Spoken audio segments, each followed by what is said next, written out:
it's recording.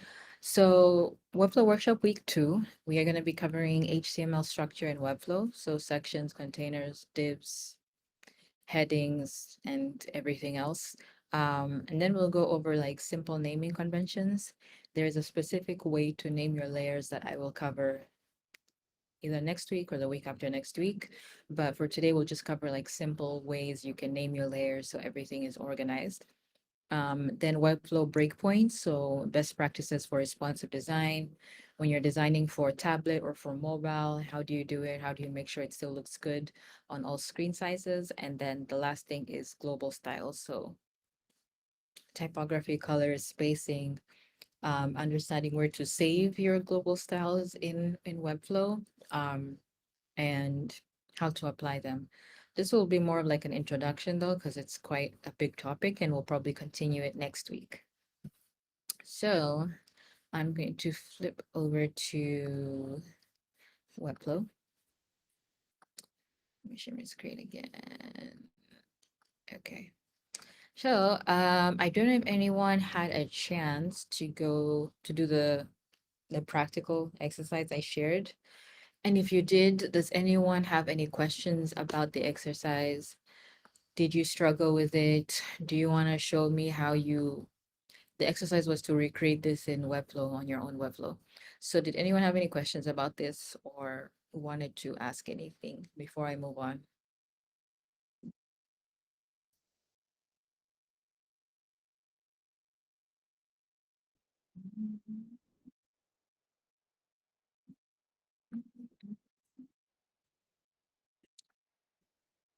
Nope. Are we all good?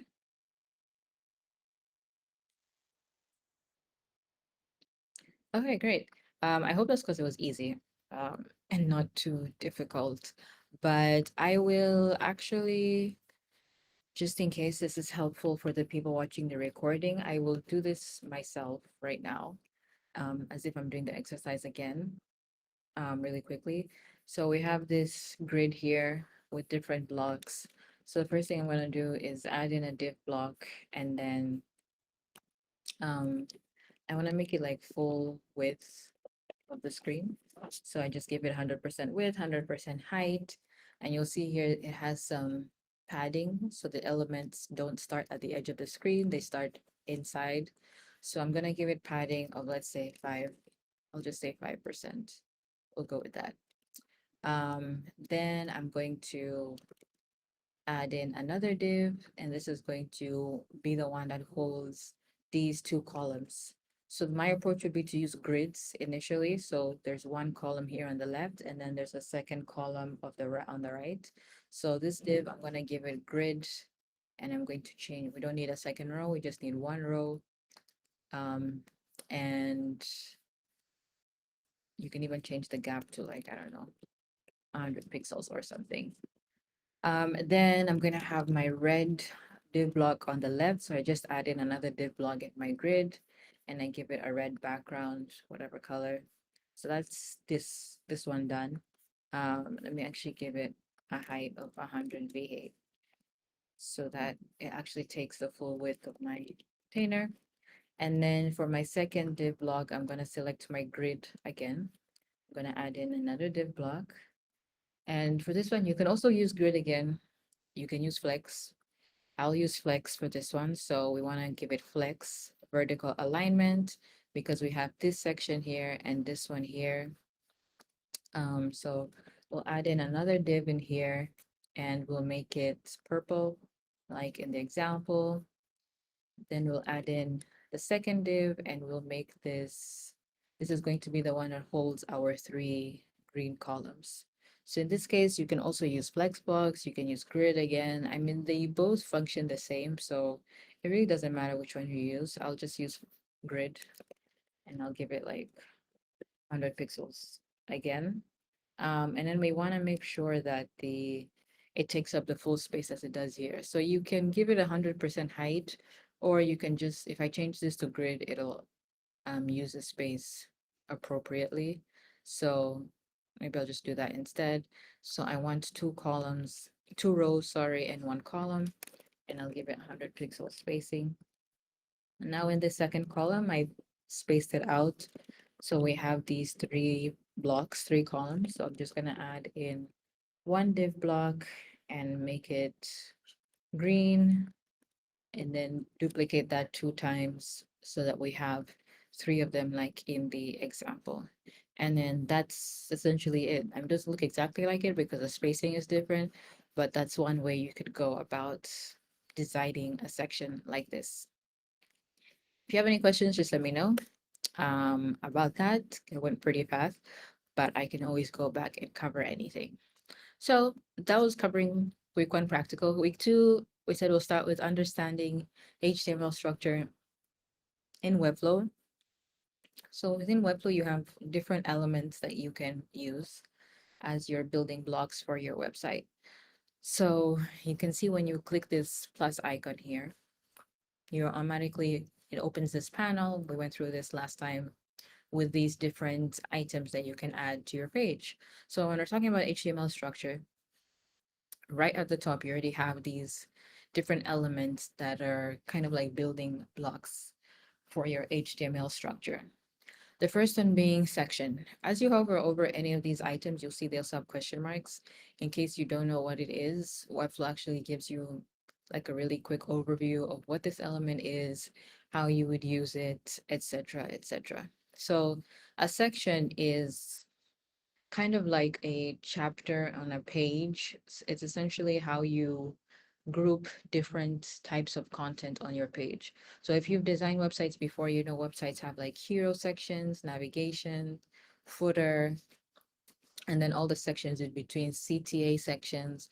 So those are all sections on the page that are different from each other and are there kind of function as the main building blocks when you are creating a website.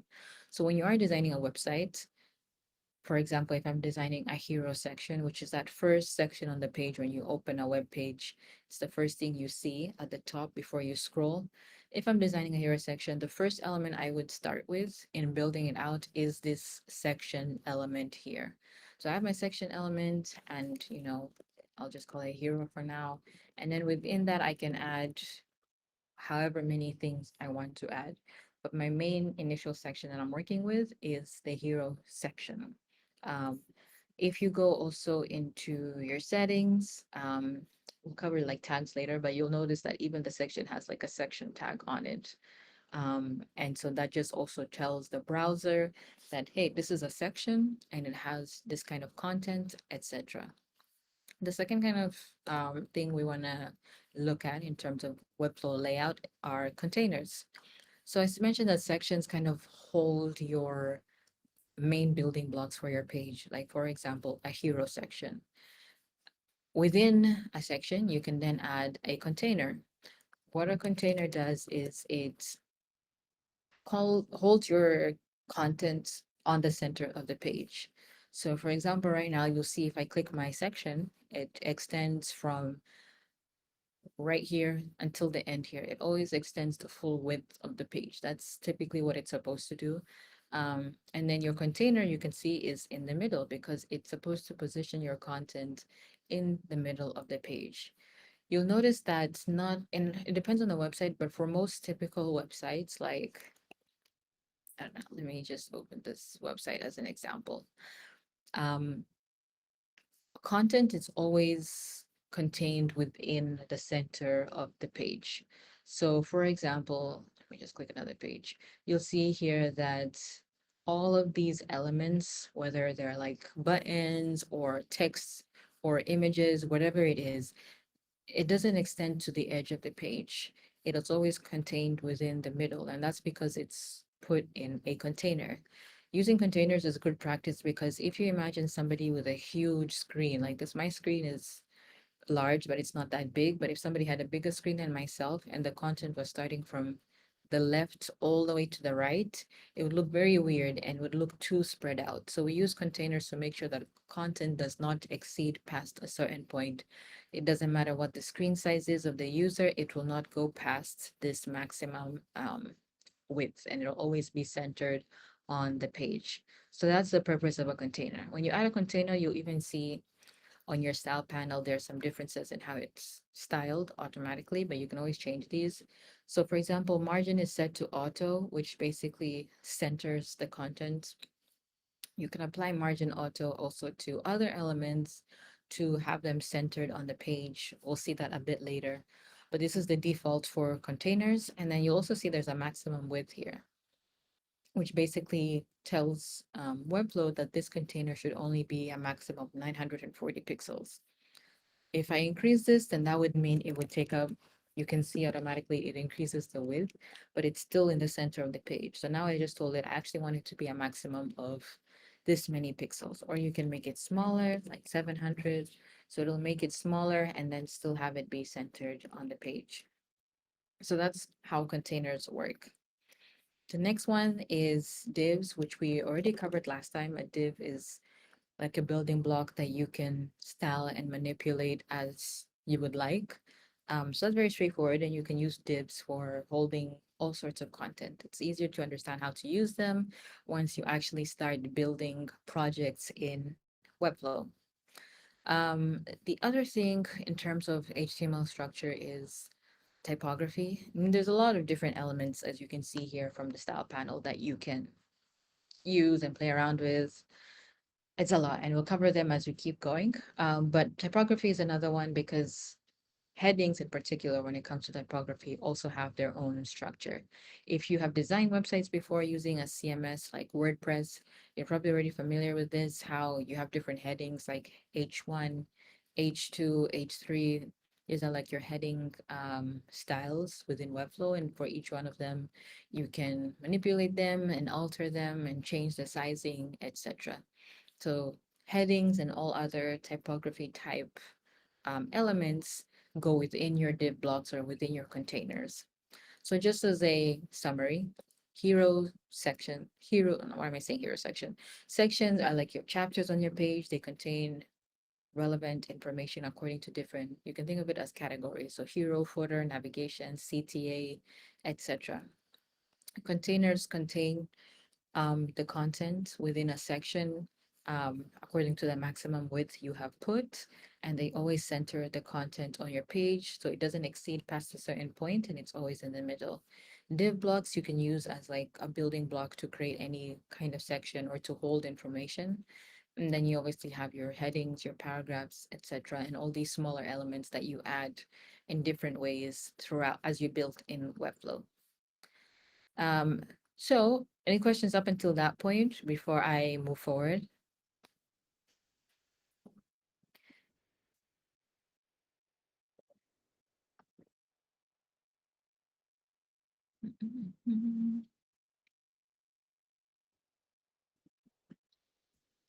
No, are we all good? Okay. If we are all good, then I will move forward with the next thing, which is let's actually build out a hero section. And as we're building it out, I'll go over naming conventions and responsive design and global styles. But it'll be easy to understand all these things if you can actually see how it's used. So like I mentioned before, when you're building out your page in Webflow, you start out with your sections. So this is my hero section. And when it comes to naming your layers in Webflow, there are specific naming methods you can use, which I mentioned we'll cover in next week or the week after that. But because that's a bit more complex in this lesson, we will just I'll simply give you advice on how to name things in general. It doesn't have to be perfect. So for example, I know this is my hero section. I could call it hero, or I could be more specific and actually call it hero section. Because if you're imagining if somebody else were to log into your Webflow account and want to continue from what you started, it's easy if you label things accurately so that they don't have to spend too much time thinking, okay, hero, hero what? What does it mean hero? Okay, hero section, that's more clear. So that's just a bit of advice when it comes to naming things. So I have my hero section, which I'm going to put in my building blocks for what I want to create. And then within that, I'll add a container. And the container, like I mentioned, already has a specific styling applied to it. I don't feel like I need to change any of this styling, but let's say I I wanted to, that's another thing. Always it's advised to try and name your layers because if you're building a full website, you're probably going to be using similar classes throughout. So for example, hero section, assuming I have 5 pages on my website, I'll probably use this same hero section on all of them. Even if the content inside it is different, the name will be the same. So you want to name your different layers so that you can keep reusing them throughout your site, not every single time you create a new container type. So make sure that and actually clear my classes because there were a bunch that I made before. So I'll just call this container for now. Or if you want it to be more specific, like I said, the more clear you are, the better. I can even say this is container default. So this is like my default container that I'm using on my site. It's not too small, not too big. It's just the default one I'm using.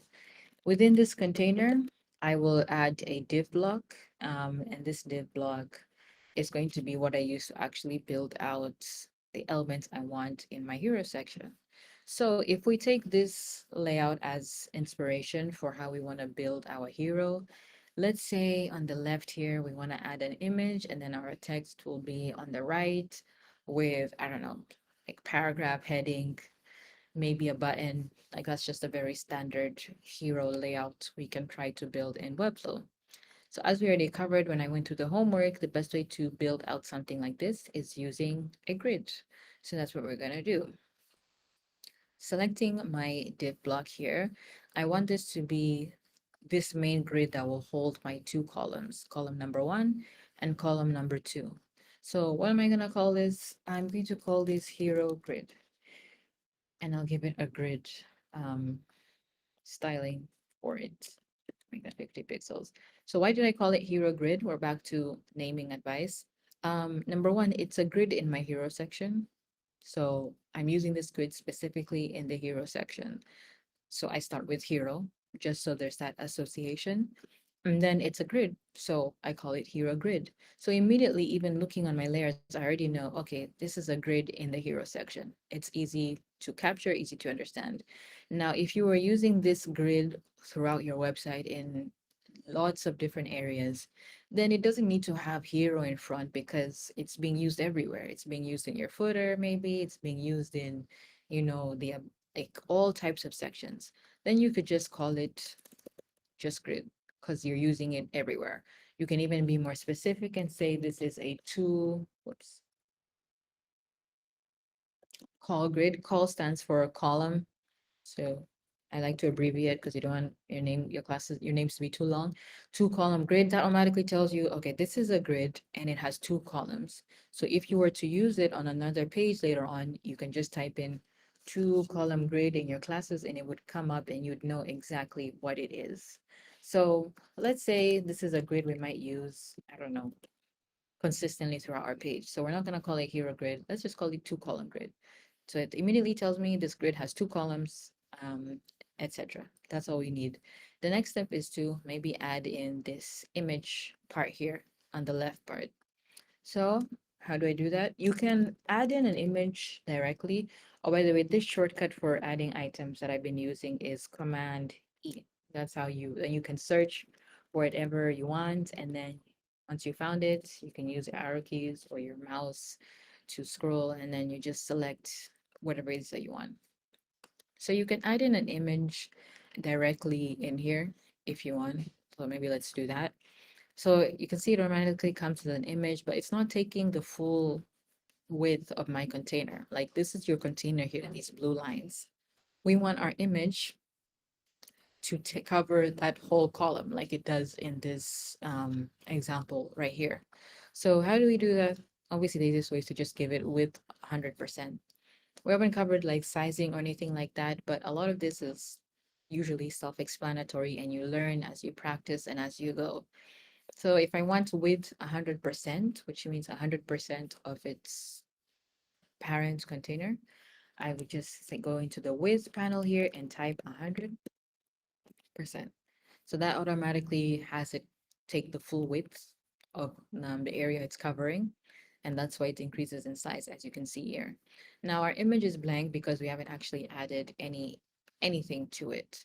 So to add an image, you can go into settings, replace image. And then here you can see we have no assets because we haven't had added any images to this specific project, which is fine. We can just go in, um, just try finding like a really random image that I can use here. Okay, let's use this. So you grab your image from your laptop, your computer, and then you can just drag and drop, or you can open up this upload tab here and that'll open up your Finder so you can add in content that way. So our image is here. We can select that and you can see it populates in that column it's in, which is great. That works for us. Before we move on, like I said, we have to also name this. We don't just leave it as image because that's very generic. We don't know what that means. So maybe we can say this is hero image because it's an image in my hero section. Or you can even call it like image grid image because it's an image in your grid. As you can see, naming is like very dependent on the person. We'll cover obviously a naming style that is more has specific rules later on, but for this case when you are just starting out and practicing, it's just more like choosing names, class names that make the most sense to you, but just being smart about it. So in my case, I'm just going to call this hero image, and that's my first column done. Going into my second column, I'm going to select my grid again because I want it to be in my grid, and I'm going to add in another div block.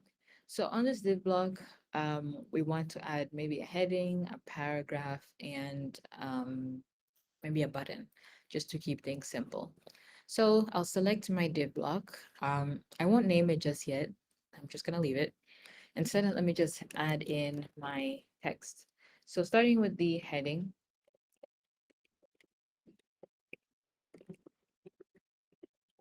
so I just double clicked into this to type up my heading.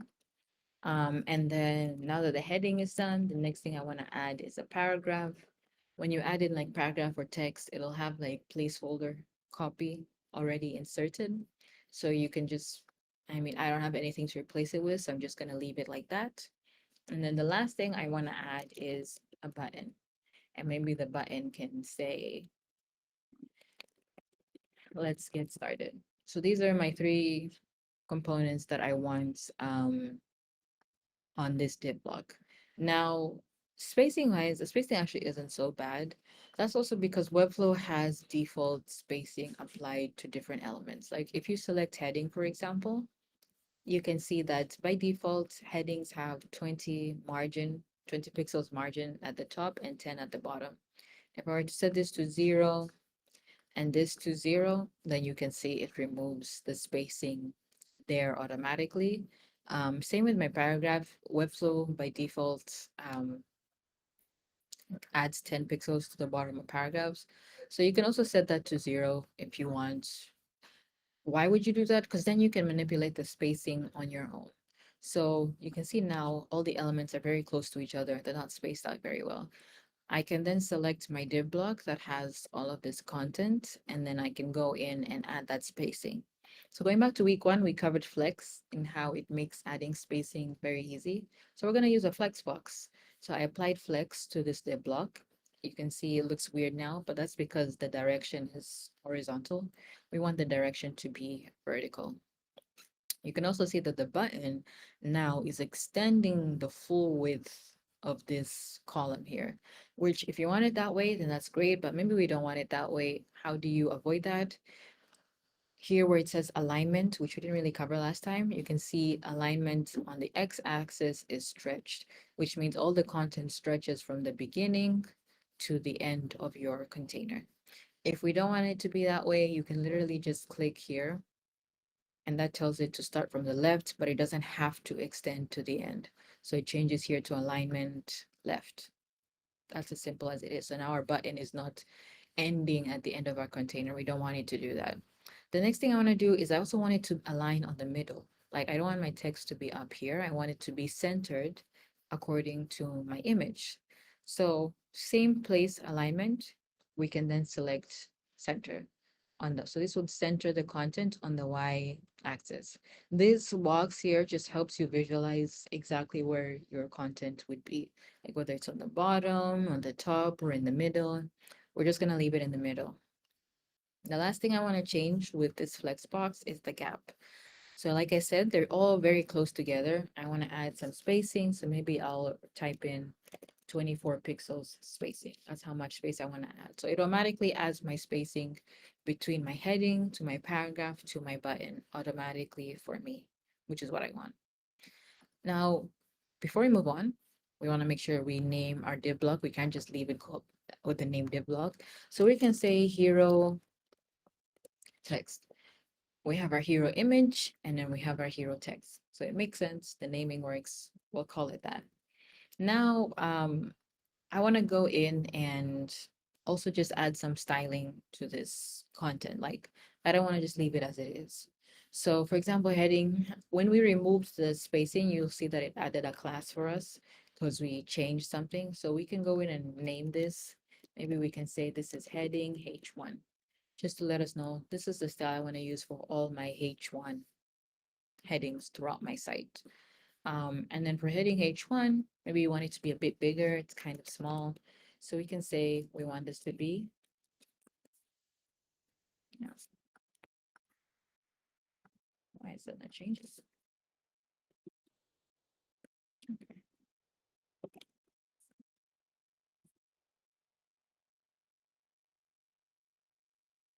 Not sure why it's not changing before. So we want it to be 50 pixels. Oh, I wonder if it's a Webflow glitch. As soon as I add a class name, it stops allowing me to change anything, which is very strange. Anyway, okay, now it's working. So let's say I want this to be, I don't know, 70 pixels. And then I want to increase the height because you can see the lines are like very close to each other. If you design in Figma, you should already know what line height is. So I can increase that to like 55 or even 60. You can also use percentages, which I think sometimes is easier. You don't have to use an exact number. Like maybe I want this to be 120% or 110 or just 100. Um, and then there are other ways to do values with height that we can cover later. So this is good enough for me. I think I want it to be this size. And then same thing with my paragraph. Maybe I want it to be a bit larger, like maybe 18 pixels. And then for my height, I also want it to be, let's say 130% spaced out the lines. For my button, maybe I want to give it a different color. So you go down here to where it says background, and then you can change the color to anything you want. Maybe I want it to be this shade of purple, and then I want to increase the button text. So you go back to typography and you can increase that to, whatever you want. You can even make it bold. We'll leave the font as it is. So you can do all these changes. You can set this to 100%. It doesn't make much of a difference, but you can. And then for buttons, the other thing you want to do is add padding. So we covered padding before, but another way that you can use padding is within buttons. So by default, buttons come with padding. So it says it has 9 pixels on the top and the bottom, and then 15 pixels on the left and the right. We want to make this a bit, give the button a bit more space. So we'll increase this top and bottom padding to 15, and then we'll increase the left and right padding to 25. Let's say, yeah, that's what we want to do. Okay, so that's great. That's what we want to do. But now you'll see, oh, actually, before I even continue, I forgot. I need to also add names to all these other elements.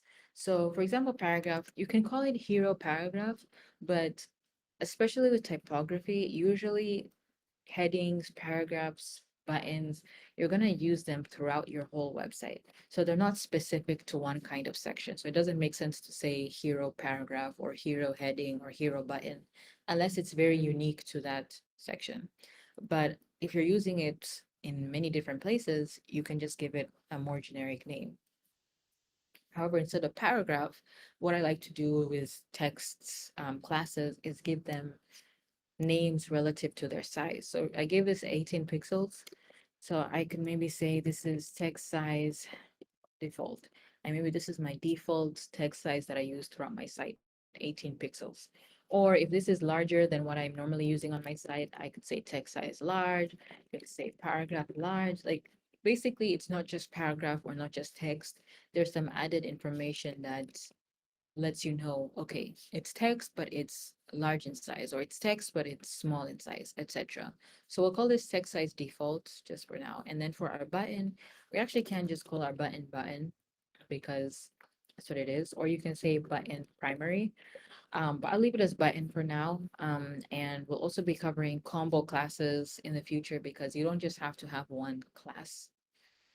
You can have button, but then you can have button secondary, which is still the same button, but then you can, now that you've added a second class or a second name, you can add additional styling to it. But we'll cover that later on because it can be a bit confusing. So we'll call this button, and then we'll go back to our image because now our image is a bit short. We increased the size of our text, so it's now a bit bigger, but our image is quite small. So we want to make sure our image takes the full height of our text container. So clicking our image here, we'll go back. You'll see we added width 100% in the beginning. So now we're going to go in and add height 100% as well. And so that'll make sure that the image also covers the full height of this container. Now you'll notice, maybe it's a bit hard to see unless, okay, if I increase it to 150, you can notice that the more we increase the height, the more stretched our image is. It doesn't look right. So we want to make sure that regardless of how long the image is, it still looks proportional. So it doesn't stretch the image. How do we do that? And this is specifically for image elements. And when your size panel right here, if you click more size options, it'll open up some options for you. There's ratio, there's box size, and there's fit. The one that you want to use is fit. When you click this drop down, it'll give you different options of how you want this image to fit in its container. So the default is fill, which basically will always stretch the image to fill its container, but then that can make the image look weird. Then there's contain, which will contain the image. So the default proportion or ratio of the image will always be the same. So in this case, if I use contain, my image doesn't take the full height. It's taking the full height, but it'll always make the image proportional inside of it, which has its own areas where that can work. But in this case, we want our image to fully cover this box. So the one that we're going to use is cover. So cover will cover the entire image container, but it will not stretch the image. So it'll zoom into the image to make sure that it can cover its container and still look good. The last thing that we want to do for this hero section is we want to space it out a bit more. Like right now, it looks a bit weird because if I go to preview here, display icon, it's like all the way at the top of my screen, which is a bit weird. We want to give it a bit more, spacing. So we can do that in honestly a lot of different ways. I like to, especially for margin and padding, have those styles applied to other layers. So I don't want to apply it directly to my grid because, like I said, if I use this grid somewhere else and maybe I want to change the padding or change the margin, then you have to use a combo class and it can get very messy. And you'll see when you start building more in Webflow. So what I like to do is I'll select my container and I'll add another div block here. And this div block, I'm gonna just give it a class name padding default. Like this is the default padding I want to use for my content, let's say. Then I'll maybe just write 5%. So I want 5% padding on the left, the top, the bottom, and the right. Now that I've created this, I can select my grid and I can drag it so that it is inside this padding elements. So you can see automatically it has added that spacing because I've applied that padding to this layer. So now if I preview, I can see it doesn't start from the top. There's a bit of padding involved, which is great. Maybe I also wanted to take up more space. Like I said, we're using a container and it has a maximum width of 940. Maybe that's too small. I feel like I wanted to maybe get up until like somewhere here. So I can select my container element and then go in and then just increase this to, let's say, 1100 pixels. So now it's giving it a bit more width, but it's still contained within the middle of the page. So at least my content is taking up more space, but it still looks, good. Maybe if I also wanted, I don't want this grid to just be, equal columns. So equal size of the image and equal size of the text. Maybe I want my image to take up more space. We covered this last week. So we select our grid. We go into the grid settings. And here where it says 1FR, we can increase that number, or you can even just drag it here if that's easier. Um, why did it not change? Why is Upload acting very strange today? Okay, so it should increase the size as you increase these fractions, but I'm not entirely sure why it wouldn't do that here. For now, we'll leave it, because for some reason it is not working, but that's how you do it if you wanted, for example, your image to take up more space than your text. So this is a very simple hero section that we've built in Webflow, which covered a lot of different things. Before I dive into how you would make sure that this looks good on mobile and tablets as well, do you have any questions so far? Or anything you want me to clarify for you that was a bit confusing?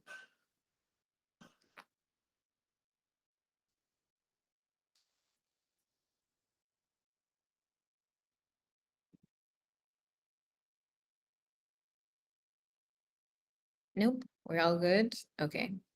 So now that we have our hero section set up, um, we can see how it looks like on smaller screen sizes, and you can adjust it so that it still looks good from desktop until mobile.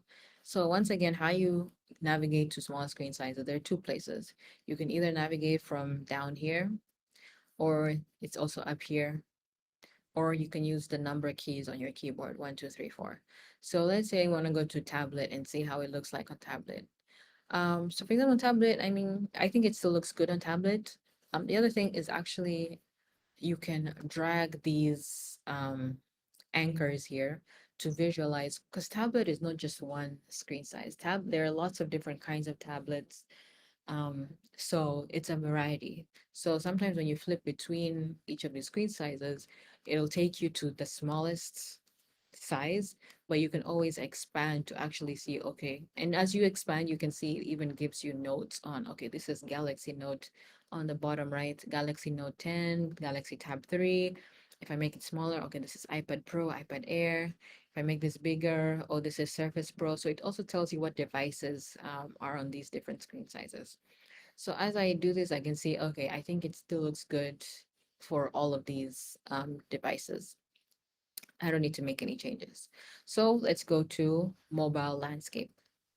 So mobile landscape, we can see once again, when it's a bit wider, like iPad Pro, etc., it's not so bad. But when it becomes smaller, it looks a bit weird. Like the image is too small. So for this mobile landscape, I want to change the layout. So instead of my image and my text being side by side, I want my image on top and my text below the image. So I click my two column grid here. I go to my grid settings and I can just delete one of the columns. So it's removed the second column, which means that by default, there are now two rows. Now it doesn't say two rows here, but the text is in a second row. That's because Webflow will automatically add more rows for you, even if you don't say it here, if there's content to be put in those rows. So you don't always have to, you can add two or three or whatever. The more you add, the more will appear. But if you delete back to, let's say, one, it'll still add that second one for you because it recognizes that there is this content that needs to be put in a second, column. If I click my grid and I go to settings, you can see this here clearly. I have my first column, which I've set, and then I didn't add a second column, but Webflow automatically added it for me. It says auto here, because it has recognized that there should be a second column anyway. So now that I have my image here and my text here, I think that's like pretty good, honestly. Maybe if I thought my image was too big, I can click it and I can decrease the height to, okay, so that's the other thing. You'll notice that when I decrease the height, it still has a space because we're using grid, and grid automatically creates space within your elements. So this image is now 70% of its column, but that doesn't mean the column itself reduces in size, if that makes sense.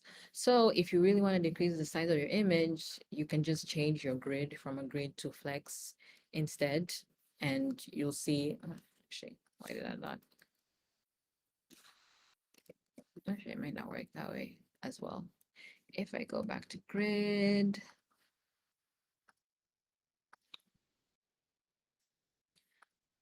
and let's say I wanted my image to be, okay. Another way that you can do it, it's also changing the ratio. So right now it's auto, which means it's taking the ratio of the image itself, or if you wanted it to be, let's say, landscape, so it can be a bit shorter, you can use that instead. Hi, Rama. You'd like to know the difference between padding, spacing. You mean padding and margin? Or what do you mean by spacing? You can just let me know in the chat and I'll cover it once I'm done here. So let's say we want to leave our image as it is. We can then go to mobile view and see how it looks like here. I think our image looks fine here, but maybe our heading is a bit too big for mobile, like it's huge. So we can decrease that to 50 pixels. Even our paragraph text looks a bit big, so we can decrease that to 16 pixels. Same with our button. You just make minor changes to sizing so that you don't feel like your content is taking up too much space. Now I feel like the spacing between my paragraph, my heading, and my button is like huge. So maybe I want to decrease that to, 16 pixels as well. Even the spacing between the image and the text maybe is a bit large. So maybe I want to decrease that to 30 pixels. So these are just minor like changes I'm making throughout. Like there's no rules of how much you should decrease or you should increase. It's really just about you and how you feel and what works for your design. If you're already a designer, you probably already have these thoughts as you are designing. But if you're also new to design, then it helps to start thinking about what looks good, what makes sense, etc. So I think my, page looks great. So maybe I want to preview it. So I click to publish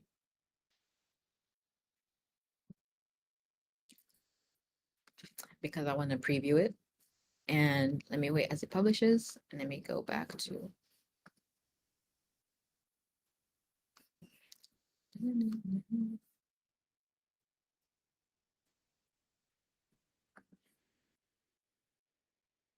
Oh, is it my internet?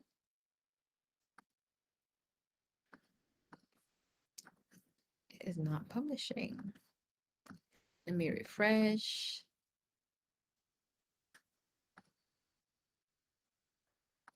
Okay, and let me make sure that, okay, my changes have been saved. Now let me try publishing and seeing if it will work. Sometimes Webflow, especially if your internet is not good, will not publish and you have to refresh. And hopefully you have not lost your changes. So now it's published. I can open up the link it's published to by clicking publish here and then this arrow. But I already have it open here, so I'm just gonna refresh. And we can see this is our hero section. So if you right click and you go to inspect, you can see how actually, is it inspect, really? As you decrease, you can see how your page looks on smaller screen sizes as well as on larger screen sizes. So this is a great way of previewing how your content looks and making sure it looks good for all screen sizes. Obviously, it doesn't look good here, but this is extremely small. Like there is no device that is this small. So it doesn't matter. Mobile is usually from like somewhere around here. That's like typical mobile size. And then obviously you get larger, etc. So now we can see that our design is good and it's responsive, and that's exactly what we would want. So going back to Rama's question, yes, difference between padding and margin. So it's a very good question. One that I can't lie is hard to explain because I'm trying to think how I differentiate it. So padding is the spacing inside of an element. So for example, we have this div block here that we've applied padding, it's creating the spacing inside the div block. So all the content we have, this grid inside our padding default div block, it doesn't reach the edge of the block because we've added padding. So if we add more padding, you can see it creates more of that space when you hover. Or if we did less pad, it would have less space. And you can see that space highlighted in green as you hover. So that's padding. It's a space inside of an element. Let me see if I can add padding. Okay, same thing with this image. If I wanted to add padding to this image, you can see that it's creating this space on the inside of that image. So all of this part here highlighted in green still creates our image, but because you added padding, essentially the image itself will not reach the corners of our image section because we've applied 36 pixels of spacing on the inside. Now, what's the difference between that and margin? Margin is the spacing on the outside of our element. So if I select my padding default again, and I added margin as well, 5%, you can see it is squishing my content, but not from the inside. From the inside, it's still 5%. It's highlighted in green here. But from the outside, highlighted in blue, it's also 5% because I just added. So it's added that spacing on the outside of my element. If I increase that to, let's say, 10%, it's now added 10% padding on the outside. But on the inside, it's still 5%. So margin is the spacing on the outside and padding is the spacing on the inside. There are many situations where you can use either one. It doesn't matter which one you use, like they're interchangeable. And then there might be some situations where it makes more sense to use one than the other. For example, instead of using padding default, I could just select my grid and give it a margin or even a padding of 5%. Like it's tricky because there's so many different ways you can do this. There's no rule. It's more like what makes most sense to you. But the best way to think about it is that padding is on the inside. So anything you add on the inside of this div block will have this padding um, to take account to. So it'll have this space. And then margin is all of that spacing on the outside of the element. How do you set the body to have that all and how to control it? What do you mean, Mercy? Can you just let me know what you mean while I answer Sorry, Randall's second? Yeah, yeah, yeah. Just let me know.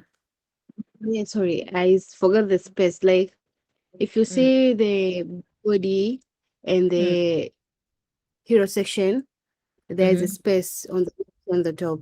How do you set that and how do you control it? Like Yeah, to maintain that space. yeah. So this space actually added using this padding default div block here. So if I Mhm. select that, you can see I added 5% padding because I wanted my content to not start at the edge of the screen. So if I remove this, you can see that it goes back to touching the edge of the screen. Now you also see that there's that spacing here. This spacing we added through our container. So containers by default have a maximum width so that they don't fill up the full screen. So in this case, our maximum width is 1100 pixels, which is right here, this blue border. So any content we add to this container, it will not go past this value that we have put for the width. If you made that higher, then it will take up more space. If you made it smaller, it would take up, less space. So that's why it doesn't go to the edge of the screen either. That's how I added in that spacing. Does that make sense? Yeah, it does, but why did you like select that height? Because I will assume like like for the wider screen, the Mm-hmm. space would be more wide. Mm-hmm. I don't know if my question makes sense. Like, why do you choose that height? That height or that width? For which one? Which part? Yeah, yeah, the width. Sorry. No worries. The width for the container. Yeah. I just chose it for a random value. Is your Mhm. question, like if I go back to my example, that it looks too small on the wider screen? No, Yeah. for the wider screen, it look too big. Like the content is just on the center, and then there is wider space outside the Ah, content. okay, okay, okay. Yes, I get you. Yeah. So in this case, you're right. This probably is like super tiny. Maybe we don't want to have it be this way. In which case, you can just increase your maximum width. So let's play around. Let's say maybe 1,600, and we preview. That's obviously much bigger. Seems like it's taking the space better. And then even if we resize, let's see if I can resize here, it still looks good on mobile. So there's no rule that says like you have to have the content be take like show this much white space. Um, if you think that there's too much white and you want it to be a bit bigger, you can just go into your container and increase the value until you get one that you like. So maybe you prefer it to be like this instead. Yeah, that makes sense. Yeah, thank you. No worries. Any other questions do we have before we finish up? Remember, you asked how to set measurements on div block. I don't know if I answered it or if you want to clarify what you mean.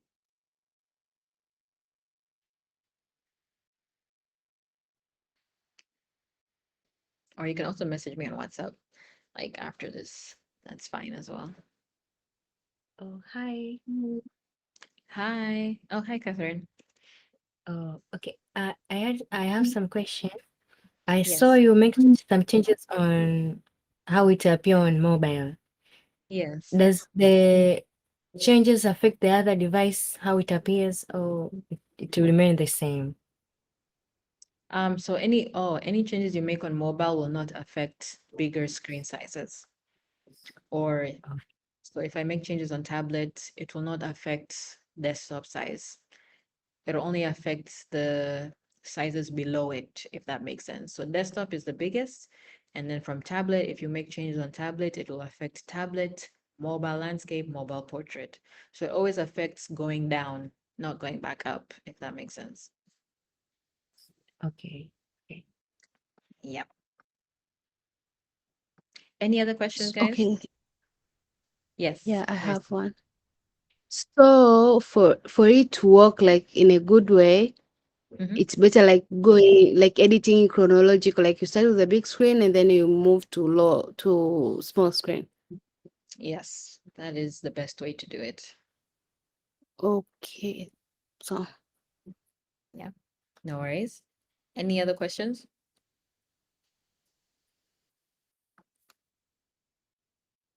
No.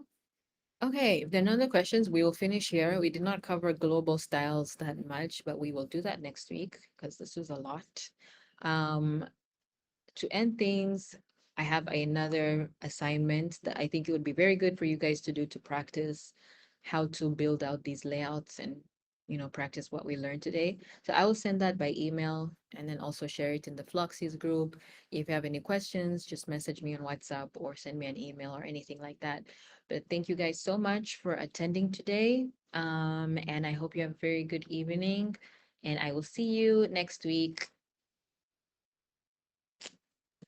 Let me stop Imagine sharing. you're concluding without me Really? speaking. Really? You have so much time to speak. Do you I have a also question? Hi. You have a question? happy Valentine's. Oh No, my no, God. no, no. I was just referring